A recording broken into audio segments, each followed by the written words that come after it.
Assalamualaikum warahmatullahi wabarakatuh.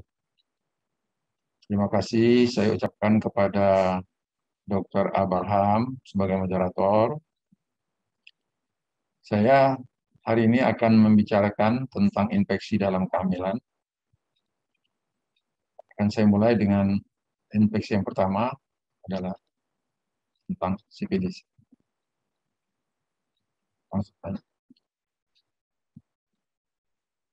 Berdasarkan analisa data dari Newman dan kawan-kawan secara multinasional pada tahun 2013 diperkirakan lebih dari 520.000 kehamilan dengan hasil yang buruk akibat sifilis. Bagaimana penyebaran daripada sifilis itu? Yaitu di mana bakteri akan masuk dengan adanya bakteri pada mukosa vagina yang akan masuk ke limfe dan akan timbul setelah masa inkubasi 3-4 minggu. Terus transmisi pada ibu yang dengan sifilis akan ke anak dan itu akibat luka pada saat proses persalinan atau melalui plasenta. Manifestasi klinis adalah berupa sifilis primer, di mana akan terlihat suatu bentuk cengker, yaitu lesi soliter tanpa sakit, menonjol dan batas tegas dengan warna merah. Akan sembuh sendiri dalam 8 minggu. Sedangkan yang sekunder berkembang 4-10 minggu setelah munculnya cangker tadi. Dengan karakteristik berupa makular, lesi target pada telapak tangan, adanya peci alopecia, dan adanya kondiloma rata. Kita lihat itu adalah gambaran daripada ketiga gejala tadi. Sedangkan pada sifilis laten, apabila sifilis primer dan sekunder tidak diobati akan terjadi berlanjut dengan sifilis laten yang hanya bisa dideteksi dengan uji serologis. Dibagi dua menjadi early latent sifilis dan late latent sifilis.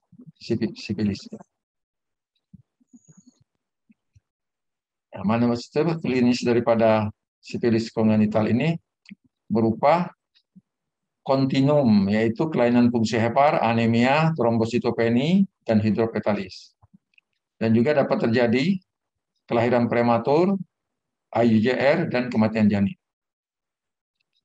Diagnosis adalah dengan anamnesis dan pemeriksaan klinis, dengan pemeriksaan mikroskop fluorensi, dan uji serologis berupa PDRL, dan fluorescent terpenomen antibody absorption test. Ini adalah skema dari diagnosis dengan menggunakan tes laboratoris atau serologis. Nah, penata laksanaan sifilis itu primer dengan sekunder dan laten awal itu diberikan benzathine penicillin 2,4 juta unit adalah IM dengan dosis tunggal. Sedangkan laten akhir itu diberikan 3 minggu, tiap minggu diberikan 2,4 juta sampai 7,2 juta unit. Sedangkan pada neurosifilis diberikan aqueous crystalline penicillin 18 hingga 24 juta unit selama 10-14 hari. Nah, kalau di puskesmas, primer dan sekunder itu dipisah dengan laten, ya. Itu diberikan benzathine penicillin 24 juta unit dosis tunggal, sedangkan pada yang laten diberikan adalah 3 minggu, 2,4 juta unit per minggu sampai 3 minggu berturut-turut. Kasus kedua adalah hepatitis. Akut viral hepatitis adalah infeksi yang akut dapat terjadi pada saat tubuh terinfeksi untuk pertama kalinya. Ini merupakan masalah utama di seluruh dunia, di mana kematian 780.000 per tahun. Gejalanya adalah pada akut viral hepatitis berupa mual, muntah, pusing, malaise yang bertahan selama 1-2 minggu. Bila dia berkembang akan menjadi kronik viral hepatitis, di mana hepar 60% bisa normal dan 40% akan berkembang menjadi serosis. Diagnosis hepatitis dengan melihat anamnesis sejarah epidemiologis, manifestasi klinis, dan pemeriksaan laboratorium. serologis ya. Ini kita lihat bagaimana pada hepatitis ini A, B, C ya. Pada hepatitis B merupakan penyakit endemis di Afrika, Asia, Cina, Eropa, Timur Tengah, dan Amerika Selatan. Penyebaran melalui darah, gejala asimptomatik kadang-kadang simptomatik berupa anoreksia, mual dan muntah, demam, nyeri pada perut, dan icterus atau kuning. 10-20% dari wanita hamil akan mentransmisi virus ke janin yang dikandungnya. Pencegahan ada dengan memberikan HBIG atau hepatitis B immunoglobulin. Nah, tata laksana selama kehamilan, terapi awal diberikan lamivudine, kurang efektif untuk trimester ketiga. Ada yang merekomendasikan tenofovir sebagai agen pertama selama kehamilan. Sedangkan untuk bayi dengan ibu seropositif langsung diberikan HBIG. Salah itu. Kasus ketiga adalah HIV dalam kehamilan. Merupakan suatu retrovirus yang dapat menyebabkan penurunan imunologi tubuh sehingga penyakitnya disebut sebagai AIDS, yaitu acute immunodeficiency syndrome. Transmisi dari ibu ke anak merupakan sumber utama penularan pada anak. Jadi peningkatan transmisi dapat diukur dari status klinis, imunologis, dan virologis, jumlah virus pada maternal. HIV menginfeksi pada 15 juta wanita dan 2 juta pada anak di bawah umur pada tahun 2008. Manuskrip klinis bisa menjadi dibagi 4 fase. Fase awal adalah inkubasi, tidak ada gejala. Beberapa minggu kemudian baru masuk ke fase infeksi akut, baru mirip dengan gejala flu. Nah, karakteristik daripada fase ini adalah viral load tinggi yang akan berlangsung selama 28 hari sampai beberapa minggu. Fase ketiga adalah fase laten panjang, yaitu 5-10 tahun. Gejala hampir tidak ada, tapi virus tetap aktif. Sedangkan fase keempat adalah dengan menurunnya CD4, itu akan menimbulkan ancaman berupa infeksi yang oportunistik berupa pneumocystis carinii pneumoniae, Mycobacterium avium complex, tuberkulosis pulmonar, toxoplasmosis, candidiasis, dan infeksi sitomegalovirus. Ini adalah pemberian ART berdasarkan WHO 2013.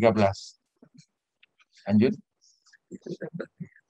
Terus adalah pemberian pada wanita hamil dengan menyusui dengan HIV harus dimulai dengan triple ART yang harus dipertahankan selama risiko penularan masih ada. Dosisnya itu bisa dilihat itu dari datanya ya. Infeksi yang selanjutnya adalah TORS. Pertama adalah toxoplasmosis. Others, rubella, sitomegalovirus, dan herpes. Toxoplasmosis menyebar dengan melalui makanan yang terinfeksi daging yang mentah atau terkontak pada feses kucing. Gejalanya adalah lemah, demam, pusing, sakit pada otot, adanya bercak makulopapular dan limfadenopati posterior dari daerah servikal. Nah, lihat ini adalah suatu bagaimana screening dengan diagnosis. Kita lihat pada pada bagian ini ya. Lanjut. Tata laksananya juga adalah dengan memberikan pengobatan setelah kita membuktikan bahwa ini adalah suatu tokso. Ya. Pencegahan, belum ada vaksin untuk tokso. Usahanya adalah memasak daging dengan temperatur yang aman, mencuci dan mengupas buah serta sayur sebelum dimakan, membersihkan peralatan berkontak dengan daging mentah, sayur, dan buah yang belum dicuci. Penggunaan sarung tangan ketika membersihkan kotoran kucing dan mencegah memberi makan kucing dengan makanan mentah dan menjaga kucing di dalam rumah. Selanjutnya adalah rubella, penyebaran melalui udara, transmisi pada janin dengan viremia maternal akan masuk ke sel trophoblas dan akan masuk ke hematogen dan masuk kepada bayi. Gambaran klinis berupa kalau ringan tanpa gejala prodromal adalah mirip dengan flu juga. dan adanya pembesaran limfadenopati di belakang telinga. Adanya ruam eksantem makulopapuler yang bersifat sentrifugal pada dada atas, perut, ekstremitas, dan adanya rasa nyeri pada sendi selama 3 hari. Gambaran klinis kongenital rubella syndrome. Pada kelompok A adanya gangguan pendengaran, jantung kongenital, katarak, dan retinopati pigmenteri. Pada kelompok B, purpura, splenomegali, mikrosefali, retardasi mental, meningoencephalitis, adanya kelainan-kelainan radiolucent bone. Nah, klasifikasinya adalah klinis bayi berusia kurang dari 12 bulan dengan 2 manifestasi klinis dari kelompok A atau 1 dari kelompok A dan 1 manifestasi klinis dari kelompok yang tidak dilakukan pemeriksaan laboratorium. Klasifikasi suspek kronik rubella syndrome. Jika usia bayi kurang dari 6 bulan, IgM rubella positif. Jika usia bayi 6 bulan sampai 12 bulan, IgM dan IgG positif atau IgG 2 kali pemeriksaan dengan selang 1 bulan positif. Kalau bukan CRS, dia tidak akan memenuhi kriteria yang kita buat tadi. Ya. Ini ada alur diagnosis untuk suspek CRS, yaitu ya pasien masuk usia 6 bulan yang dicurigai dengan CRS, dilakukan tes, kemudian dibuktikan ada enggak IgM-nya. Kalau IgM ada, dianggap negatif, bukan CRS. Kalau dia positif, adalah pasti CRS.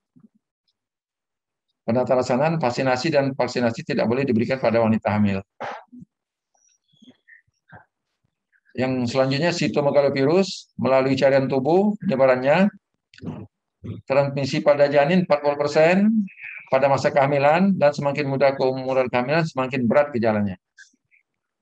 Infeksi fetus bisa berupa IJR, mikrosefalik, kalsifikasi intrakranial, chorioretinitis, retardasi mental dan motorik, defisit sensorineural, hepatosplenomegali, jaundice, anemia hemolitik.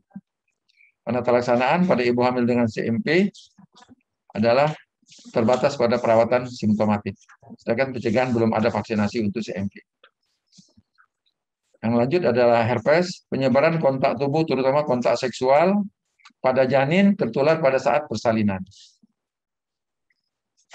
Gejala klinis tanpa gejala jarang terjadi, yang sering adalah dengan gejala inkubasi 3-6 hari berupa erupsi papuler, gatal, pegal-pegal, nyeri, dan menjadi vesikel, akhirnya menjadi ulcerasi.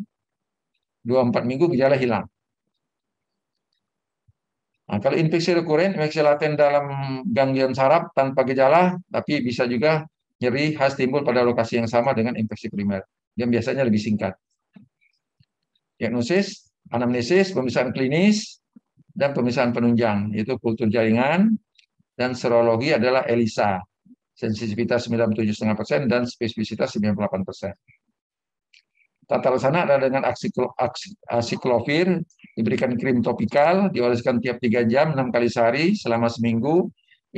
Intravena bisa diberikan acyclovir 5 mg per kilogram berat badan 8 jam tiap 8 jam selama 5 hari. Oral untuk infeksi primer, misi ulang adalah 5 kali 200 ml selama 10 hari. Belum ada vaksinasi untuk herpes. Yang lanjut, malaria.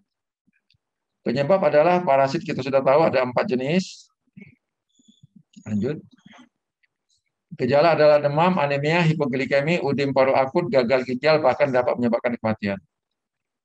Wanita hamil lebih rentan terkena malaria dibandingkan dengan tidak hamil. Dan semakin tinggi pada kehamilan pertama dan kedua. Lanjut. Nah, ini pengobatan dengan kloroquine, amodiaquine, sulfadoksin, perimetamin, mefloquine, kinin, dan artesunat. Nah, tata laksana pada kehamilan, penanganan persalinan penderita malaria yang positif pada pemeriksaan hapusan darah tebal atau DDR perlu pengawasan yang lebih cermat sebagai berikut. Pada kala 1, harus dirawat di rumah sakit. Perawatan umum, kalau demam diberikan paracetamol, anemia diberikan PRC, hipoglikemi diberikan glukose, udim paru setengah duduk, dan diberi furosemid 40 ml. Perawatan umum pada kala satu, bila malaria berat, penderita harus dirawat dengan cermat. Keseimbangan cairan, tingkat kesadaran, dan dapat diberikan natrium phenobarbital 10-15 ml per kilo intramuskuler dosis tunggal, dan bila timbul kejang dapat diberikan diazepam 0,15 ml per kilo berat badan intravena maksimal 10 ml. Pada kala 2, bila tidak ada kontraindikasi dapat perbagi 6, bisa dengan vakum, forceps, tergantung indikasi obstetrik. Yang terakhir adalah tipoid. Demam tipoid adalah infeksi saluran cerna oleh bakteri Salmonella typhi yang biasanya disebabkan melalui makanan, minuman, atau ada agen yang terkontak atau lingkungan yang kotor. Nah, ini patofisiologi demam tipoid. Kita lihat dalam bagannya. Lanjut. Penegakan diagnosis dengan anamnesis, pemeriksaan fisik, di mana temnya 378 lebih, adanya bradykardie relatif, Widal positif, atau demam tipoid dengan demam lebih dari 7 hari, terdapat gangguan sistem pencernaan dengan atau tanpa gangguan kesadaran.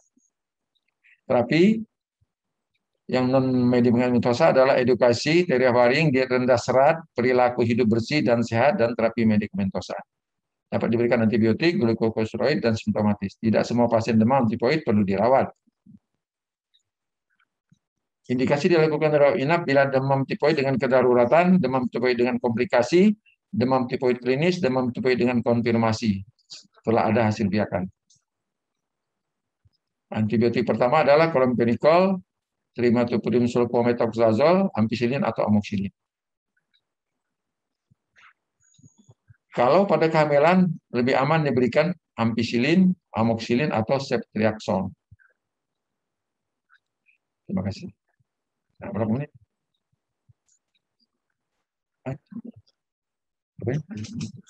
Oh ya.